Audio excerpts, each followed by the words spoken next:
Good morning. My name is Ed Sonnenberg, and as the Deputy Mayor, I also sit as the Chair of the Accessibility Committee.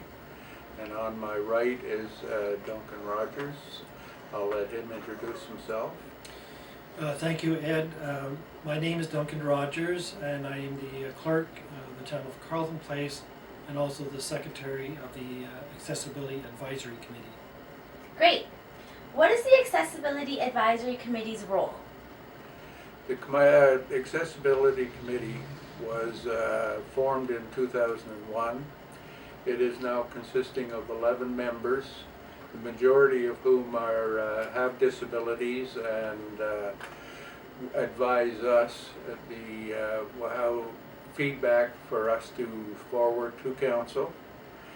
We are an advisory committee for council to give them information on efficient planning for the removal of barriers to people with disability.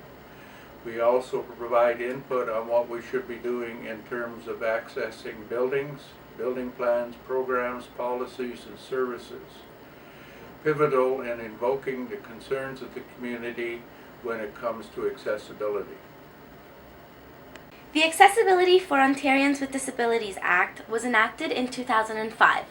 What are some of the ways the town of Carleton Place has met the requirements of the Act? Well, the town of Carleton Place has met the AODA legislation in two major ways. The first is our customer service training for our employees and volunteers, which came into full force and effect in 2008. And since then, we have established policies and procedures for providing how to provide customer service to our members of our community and to residents as well. And it assists with the independence, dignity, integration, and quality opportunity for our residents. The second major component is our multi-year accessibility plan. And this plan contains policies and procedures for the municipality to follow, and is essentially a roadmap to meet the AODA laws and to remove accessibility barriers to our residents. Could you tell us more about the multi-year accessibility plan? Certainly. The plan contains a statement of commitment, goals, and objectives on accessibility, and it covers 5 main standards of the AODA when and how Carleton Place will achieve these standards. And the main standards are customer service, the built environment, employment accessibility, accessible transportation, and information and communications. What does the town of Carleton Place hope to see in terms of accessibility in the future? The town and the council would very much like to see continuous improvement, continuous meeting of our mandate and the acts to ensure that every place is accessible.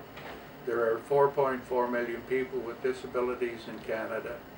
Some can be seen, some cannot, and that is 14% of our population. People are living longer, having fewer children. Our population is aging, which is expected to be a key factor in doubling the number of people with disabilities in the next 2 decades. It is also the right thing to do a fully accessible Carleton Place in the future to ensure social inclusion enriches the lives of everyone. It also accelerates prosperity. More accessible businesses mean more dollars and benefits the economy in general. Making Carleton Place fully accessible encourages innovation. We have to change the way we live and be more accommodating, because in the end, an accessible Carleton Place benefits us all, even those of us that are growing into that age by ourselves.